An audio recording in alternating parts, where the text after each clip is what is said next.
From Delaware's most award-winning radio news team, this is WDEL Video News. Here's Chris Carl. Among Delaware's top stories for Wednesday, February 20th, snow is coming this afternoon. Delmarva Power and Blue Water Wind debate wind power. And were these items stolen from you? Here are the details. Two different winter weather systems may mean a slick ride home from work today and tough travels tomorrow night into Friday. AccuWeather's Joe Lundberg says fortunately the first batch doesn't have too much moisture with it. Mostly this afternoon and evening, and it should be all snow across the area. It's not going to be a heavy snowstorm per se, but enough that, especially as we get toward the sunset time, in the evening commute, the snow may be just heavy enough to stick on the roadways at that point in time. When all is said and done, we're talking about a coating of an inch of snow. Round 2 starts tomorrow night as snow, should change to sleet and freezing rain by Friday morning before changing to all rain. But before the changeover, you could see anywhere from 1 to 3 inches of snow on the ground. Well, representatives from Blue Water Wind and Delmarva Power debated the best course of action for Delaware Power at the Newcastle County Civic League meeting last night. WDEL's Erica Guidetti was there. Delmarva Power Vice President Glenn Moore does not think building a wind farm off the coast of Delaware is the most effective choice. Moore says Delmarva does not think the proposed Blue Water plan is fair to its customers. I think Delmarva's stance is two. One is a fairness issue. The customers of Delmarva, which only represent 28% of the load of the state of Delaware, is required to pay the full price for the environmental benefits, and that should be spread. And two is we firmly believe, and we believe it so much, we put a request for proposal out last Thursday to look for onshore wind, which gives you all the same environmental benefits, but we believe will be at a significant price reduction, upwards of $50 million a year savings for 25 years. Blue Water Wind is disputing Delmarva's claim that energy will cost more for customers.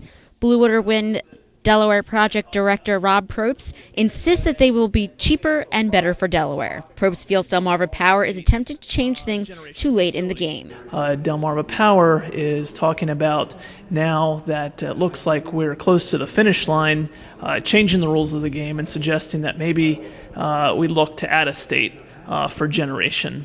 And we just don't think that that's fair, nor does it make good economic sense for Delawareans. Reporting from Newcastle, I'm Erica Guidetti, 1150 AM, WDEL. Saying he got into public service for one simple reason, to help people, Lieutenant Governor John Carney says he's prepared to fight cancer if he's elected Delaware's next governor. WDEL's Carl Konevsky with that story. Carney is already a member of the Delaware Cancer Consortium, a group whose work is credited with helping decrease the state's cancer mortality rate by more than double the national rate. Speaking at the Helen Graham Cancer Center, Carney said moving forward, he's committed to making cancer-related information available to the public and has already sought help in the General Assembly to do so. A cancer right-to-know law would require the Department of Public Health and other state agencies to compile and analyze cancer incidence and mortality data in Delaware and be proactive in making that information publicly available in a meaningful way on an annual basis. Carney says Senator Patty Blevins and Representative Bethany Hall Long plan to sponsor the legislation, and that if it doesn't pass, he'll issue an executive order within the first few days of his term directing public health to analyze and share the data. Dr. Nick Petrelli, medical director of the Graham Cancer Center, says it's important to continue the work done here in Delaware since the program has become a model for the rest of the country. Right now, Delaware has the most rapid drop in cancer mortality in the United States, twice that of the U.S. rate. And that's been due to the program building both through the state and here at the Graham Center. And all of us are very proud of that. Carney says he'll focus on critical areas, including reducing prostate cancer rates in African Americans, expanding efforts to promote cervical cancer prevention, and measuring and enhancing the state's anti-smoking efforts. Reporting from Newark, I'm Carl Konevsky, 1150 AM, WDEL. County police helped crack a bogus Super Bowl ticket scam. WDEL News continues in a moment.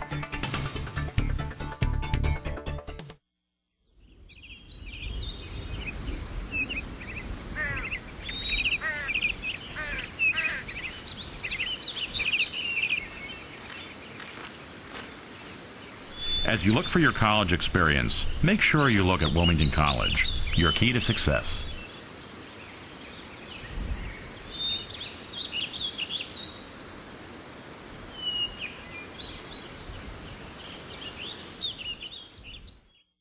Gunshots riddle a Newcastle motel, but no suspects turn up. The parking lot to the Super Lodge on Newcastle Avenue was empty when police arrived.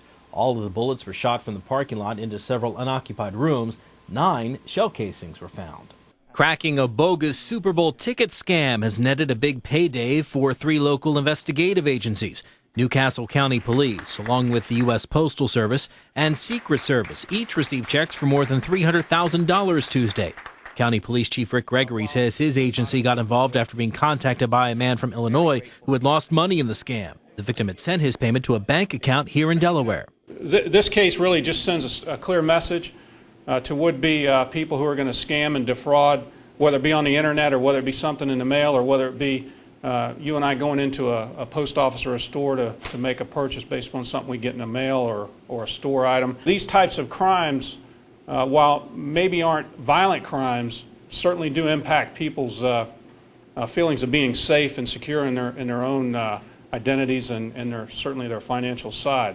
A lot of lessons to be learned by this. I think the first thing is just what excellent police work we have here in Delaware, and in particular at Newcastle County.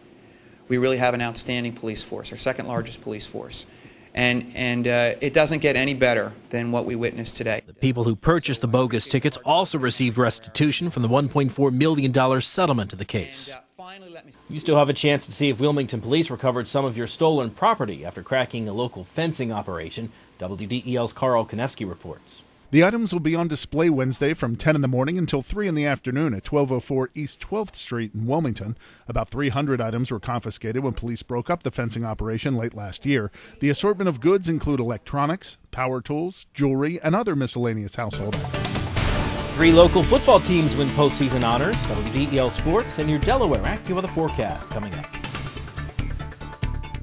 When it comes to flooring, great style doesn't have to be expensive, especially when you shop at Carpet One Floor & Home. Our 1,000-store buying power gives you the best prices on hardwood, carpet, tile, laminate, and more, including brands you'll find exclusively at Carpet One Floor & Home, like Liz Claiborne Home, Good Housekeeping with Resista, and Lee's, all with guaranteed installation and no payments for 1 year. See how easy it is to find your perfect style.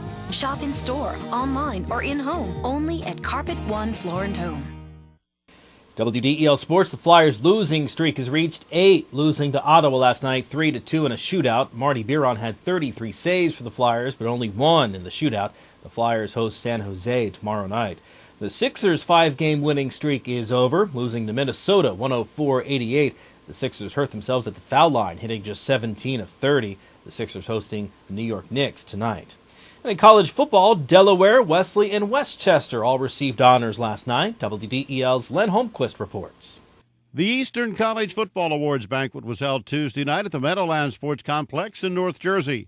Wesley College, which this past season made its 3rd straight appearance in the NCAA Division III National Championship Tournament, was honored by the Eastern College Football Conference as Division III Team of the Year, while also claiming its first ECAC Lambert Meadowlands Award. Wolverines coach Mike Drass. Well, we are certainly honored. First, I'd like to thank the Lambert family, the Meadowlands, ECAC, Field Turf.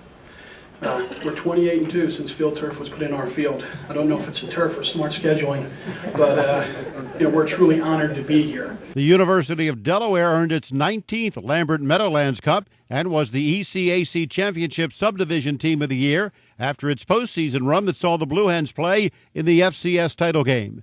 Head coach Casey Keeler accepted the awards. At the University of Delaware, we have a Wall of Champions, and on that Wall of Champions, it celebrates our 6 national championships. It's our 19 Lambert trophies and our 11 ECAC Team of the Years. And again, these awards are very, very important to us. Westchester University, represented by head coach Billy Zwan, was recognized for the 3rd time in the last 4 years as the ECAC Division II Team of the Year. Len Holmquist, WDEL Sports. Your WDEL Delaware AccuWeather forecast: cloudy today with some wet snow in the afternoon and evening. Could see a coating to an inch, a high 38. Then clearing and cold overnight, lows down to 16. Tomorrow sunny to partly cloudy, high 35. Then Friday cloudy with some snow to start, changing over to freezing rain, then all rain. Friday's high 33. Get news updates throughout the day. Delaware's top stories at the top of the hour on 11:50 a.m. and Get WDEL News text alerts sent right to your cell phone. Sign up here at WDEL.com. I'm Chris Carl. Thanks for watching.